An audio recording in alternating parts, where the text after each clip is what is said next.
Baik, assalamualaikum warahmatullahi wabarakatuh. Perkenalkan, nama saya Krisna Paska Ananta. Saya dari kelas 5B PAI, Pendidikan Agama Islam. Dia akan mempresentasikan asesmen pembelajaran dalam kurikulum Merdeka.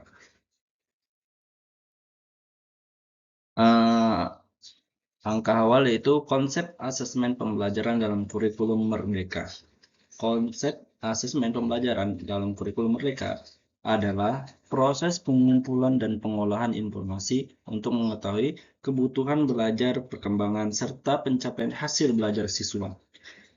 dengan penekanan pada keterpaduan antara pembelajaran dan asesmen, terutama asesmen formatif. Asesmen dirancang secara adil, proporsional, valid, dan reliable untuk mendukung kemajuan belajar siswa serta menjadi dasar perbaikan proses pembelajaran. Terus kedua dalam definisi dan tujuan asesmen. Definisi asesmen, proses sistematis mengumpulkan dan menganalisis informasi tentang peserta didik, sejauh mana pencapaian tujuan pembelajaran, melibatkan pengumpulan data yang valid, dan dapat diandalkan untuk evaluasi belajar. Jadi, adapun tujuannya, tujuan asesmen memantau dan mengetahui perkembangan belajar siswa. Kedua, memberikan umpan balik untuk perbaikan proses pembelajaran. Nah, di sini tujuannya adalah memantau dan mengetahui perkembangan belajar siswa. Jadi, guru dapat melihat siswa sejauh mana dia berkembang dalam belajar. Dua, memberikan umpan balik untuk perbaikan proses pembelajaran. Memberikan umpan balik, maksudnya di sini adalah memberikan pekerjaan rumah atau PR untuk supaya siswa belajar di rumah. Tiga, menilai pencapaian hasil belajar siswa secara objektif. Ketiga ini menilai sampai mana sih pencapaian siswa dalam belajar itu.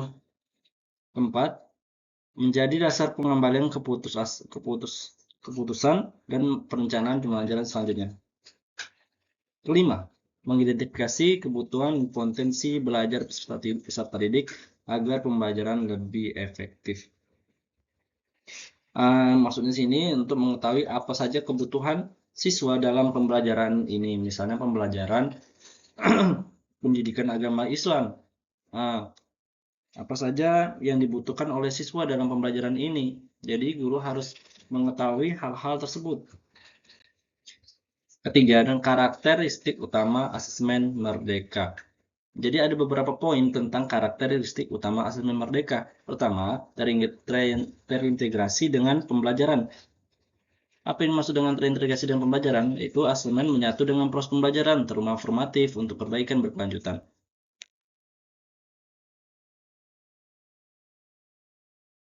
Terus keduanya berfokus pada formatif. Nah, ini maksud sini lebih menekankan asesmen formatif daripada susmatif dengan umpan balik segera. Jadi guru harus cepat memberi umpan balik atau memberikan suatu tugas untuk siswa-siswa supaya lebih aktif dalam pembelajaran dan mengetahui pembelajaran selanjutnya. Melibatkan siswa aktif berkonsentrasi melalui asesmen.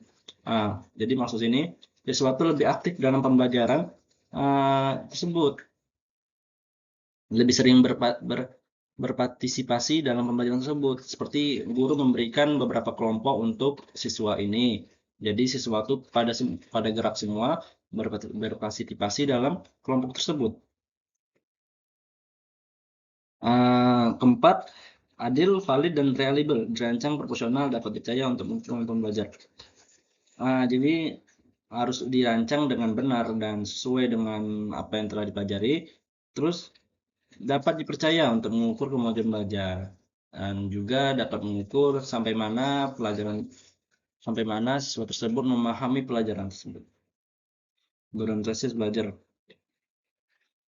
menilai pencapaian kompetensi, karakter, dan strategi perbaikan. Beragam teknik menggunakan observasi, proyek, portofolio, dan tes penilaian diri. Terakhir, laporan sederhana informatif fokus kepada kemajuan siswa untuk refleksi guru, siswa, dan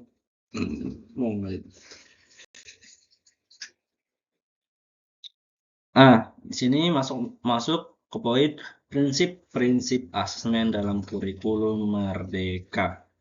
Jadi prinsip utama itu berbasis bukti. Yaitu yang mana harus ada bukti. Asesmen yang mengumpulkan bukti harus memiliki bukti kemajuan belajar siswa. Jadi guru tuh asesmen dan asesmen itu harus memiliki bukti sampai mana kemajuan siswa itu dalam pembelajaran tersebut.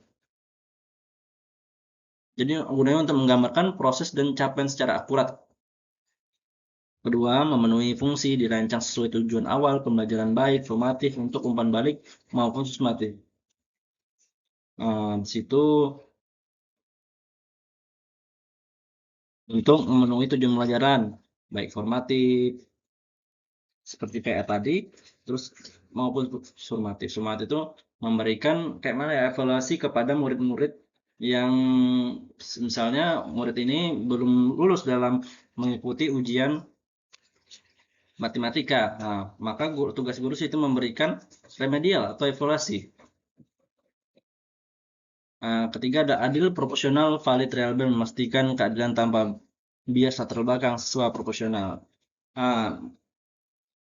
Di sini memastikan keadilan terhadap siswa guru itu harus adil dalam menyikapi siswa-siswa tersebut dan tidak melihat latar belakang siswa. Seperti kalau misalnya anak tersebut ini orang kaya, kita tidak melihat latar belakang tersebut. Tapi kita melihat bagaimana siswa itu dalam belajar di kelas.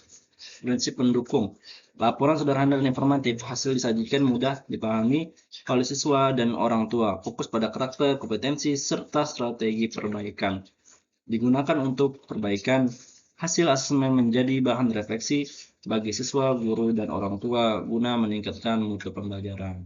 Jadi asesmen ini mendukung siswa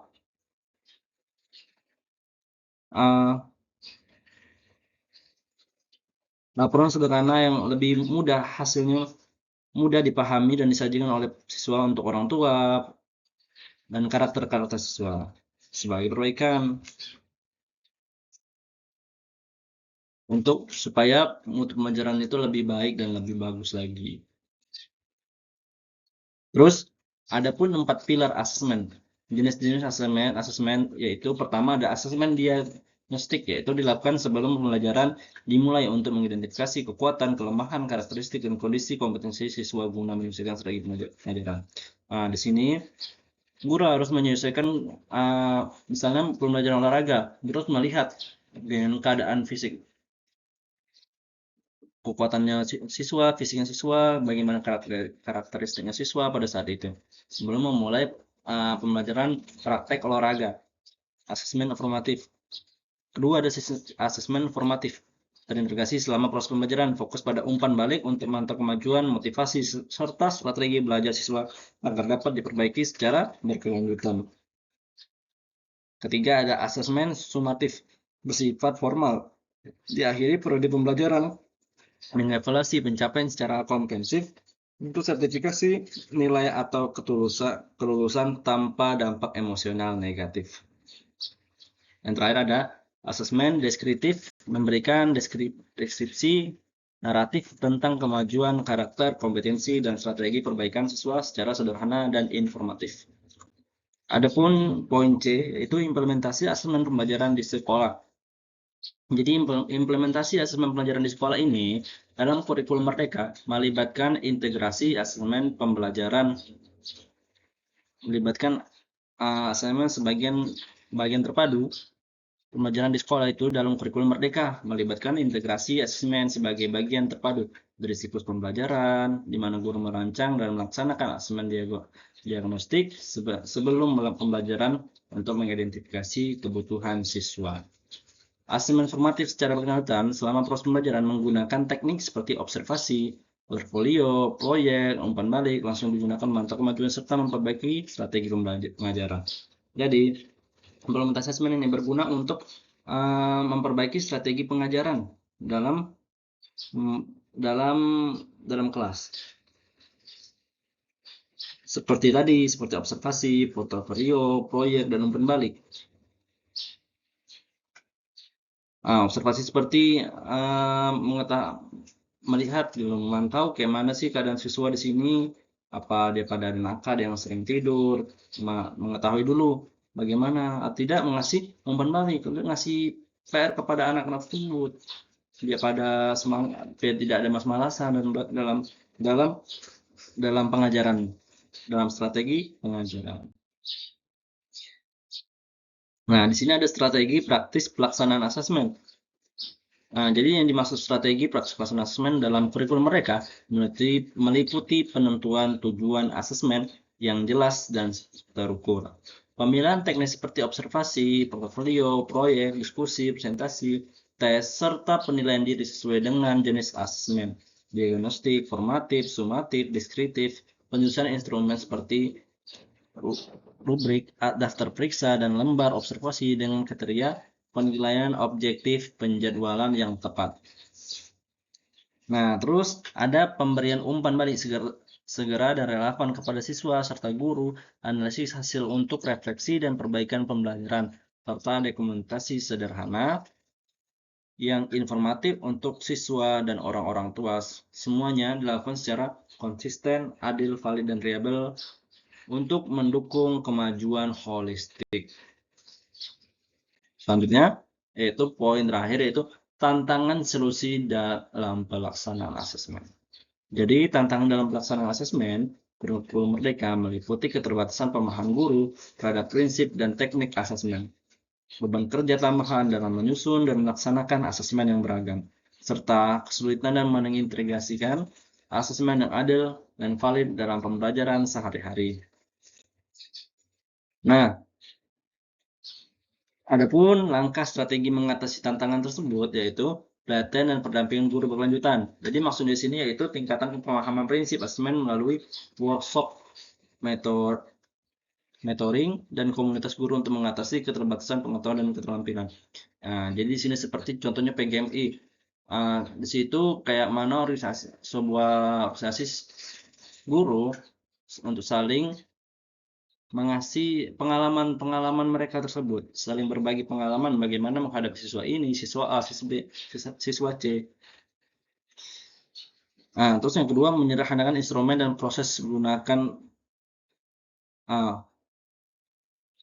kalau terus untuk memudahkan guru dalam mengajar di kelas itu kita bisa menggunakan zaman sekarang yaitu seperti Canva, presentasi, PPT, ya seperti presentasi dan PPT itulah untuk supaya siswa itu lebih senang dalam belajar. Dia mengetahui hal-hal yang baru yang belum diketahuinya. Memastikan asesmen adil dan valid. Terus ketiga ada pemanfaatan teknologi. Jadi integrasi platform digital untuk observasi, portofolio, dan analisis asesmen guna efisiensi dan objektivitas. Terus keempat ada yang kolaborasi multisektor, yaitu melibatkan orang tua, siswa, dan komunitas.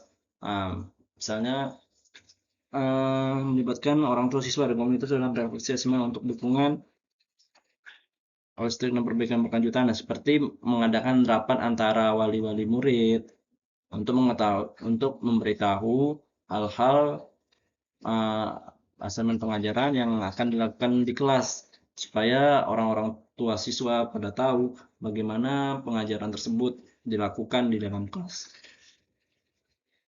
Nah, terakhir ada evaluasi dan refleksi rutin. Nah, di sini perannya untuk sekolah untuk identifikasi masalah dini seperti menyusun strategi berdasarkan umpan balik lapangan. Mengevaluasi di sini menggunakan untuk mengevaluasi bagaimana pengajaran dalam asesmen tersebut bisa efektif dan penyusunan strategi dan berdasarkan umpan balik yang telah diberikan.